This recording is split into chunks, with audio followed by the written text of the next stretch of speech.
The dominoes falling is a good metaphor. It's, if you got 100 dominoes, you knock the first one, they're all going to fall. That's just physics. So how do you stop that? How do you stop that crisis? Well, you truncate, you drop a steel wall between two dominoes, and this one hits the wall and this one's still standing. But that's the bailout. The problem is each crisis tends to get bigger than the one before, which means each bailout gets bigger than the one before. My question, are we now at the point where the needed bailout is bigger than the capacity of the central banks, that they've pulled all the rabbits out of a hat, played all their cards?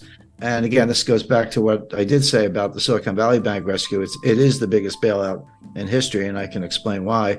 But if that's the case, what else do they have? Jim Rickards said that this is the biggest bailout in history.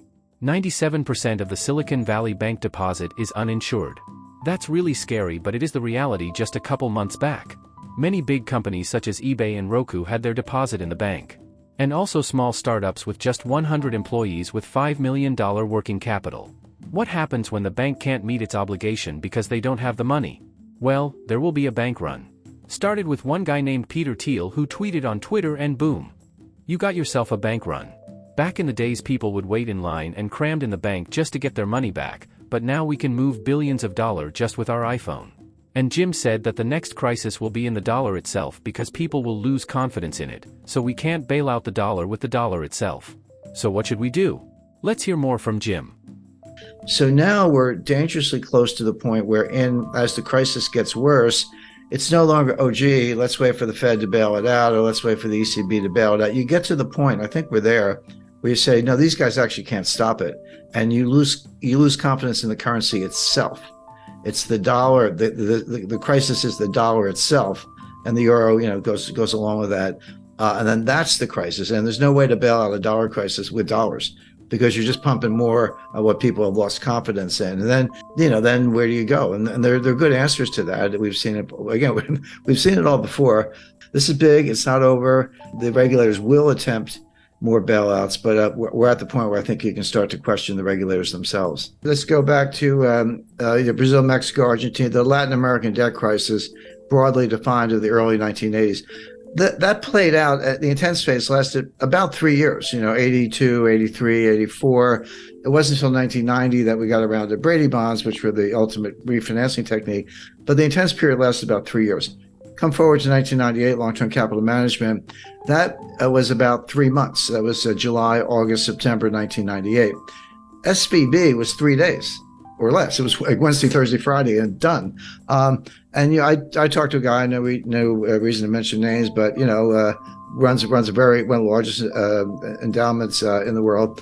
And he said, Jim, we were moving $8 billion out of Silicon Valley Bank, and we got the wire transfer request in, but we didn't know, because you get to close business Thursday. We didn't know until Sunday that the money was going to move. We got a confirmation on Monday. We did end up moving the money, but there was about a 48-hour period there from Friday to Sunday when no one knew that the wires had been completed. The recipients didn't have them. It was just in limbo, and it worked out. One of the big crypto promoters, they had $3 billion in Silicon Valley Bank.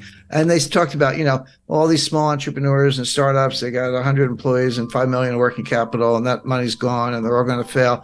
There was something to that. But the fact is, you had Roku, Cisco, eBay. I mean, there were huge companies with multi-billion-dollar deposits in that bank. It wasn't all a bunch of little guys. So, but yeah, you can. In the old days, you had to line up around the block, and maybe it was raining. You're standing there in the rain, waiting for your turn to get up to the tower. Now you can be in line at McDonald's, with your cell phone, and just a couple hits, QR code, and boom, $10 million is gone. And what Peter Thiel did, and he was right. I mean, I'm not criticizing him. He got his own money up, but he sent out like an SOS to Silicon Valley. He said, all of you, whoever you are, get your money out now. And a lot of people did, and that was that $40 billion. So the time frame is becoming more compressed because of technology. You're exactly right about that, which means that the response function has to be equally compressed, or else you are going to have all the consequences of an honest to goodness global financial crisis. Imagine you're a small business with a working capital of over $250,000. And then some weird thing happened and you can't get your money out of your bank.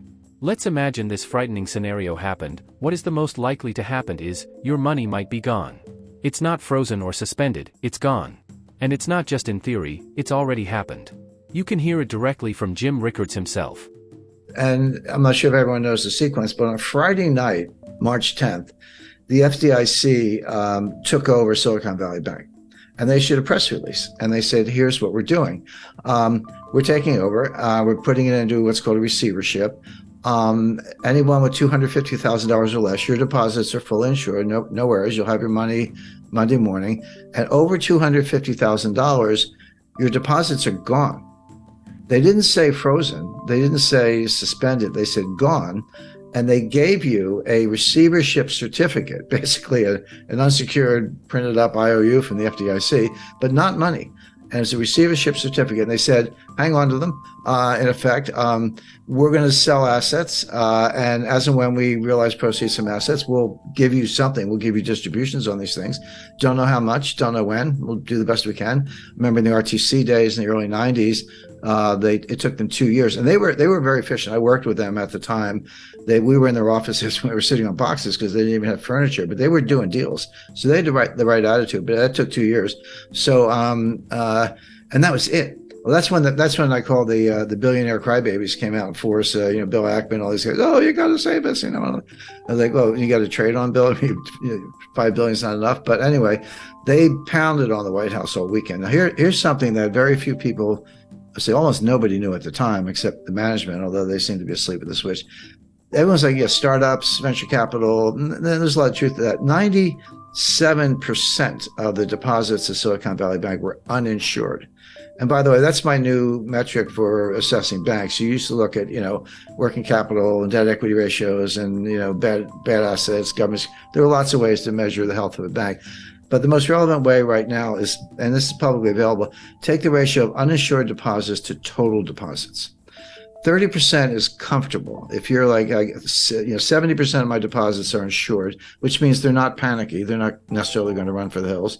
30%, okay, uninsured, but I have assets. I have that much cash or more.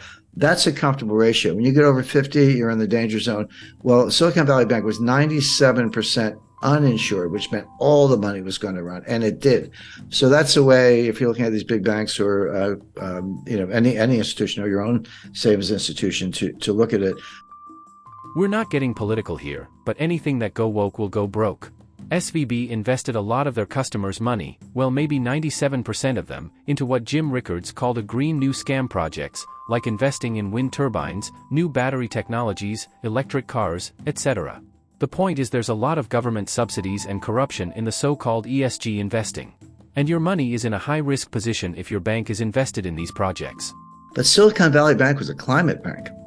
Were they investing in startups? Yes. Were they investing in technology? Yes. But these were climate. These were green new scam startups looking at, battery technology, chemistry, physics, to try to make a better battery. But not much improvement in the battery in 200 years, but they're working on it. Wind turbines, other sustainable fuel alternatives, et cetera.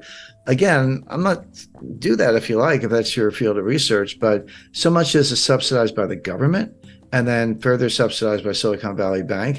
And that's where the assets were. That's where the loans were by and large. And so the White House is getting hammered, not only because of entrepreneurs, job losses, and by the way, we are in an election cycle here in the United States, but from the greenies who are extremely powerful. So that was Friday night. So Saturday, everyone's crying to the White House. Sunday night at 6 o'clock. By the way, mark that on your calendar. Sunday, 6 p.m. is when they tell you what they're going to do.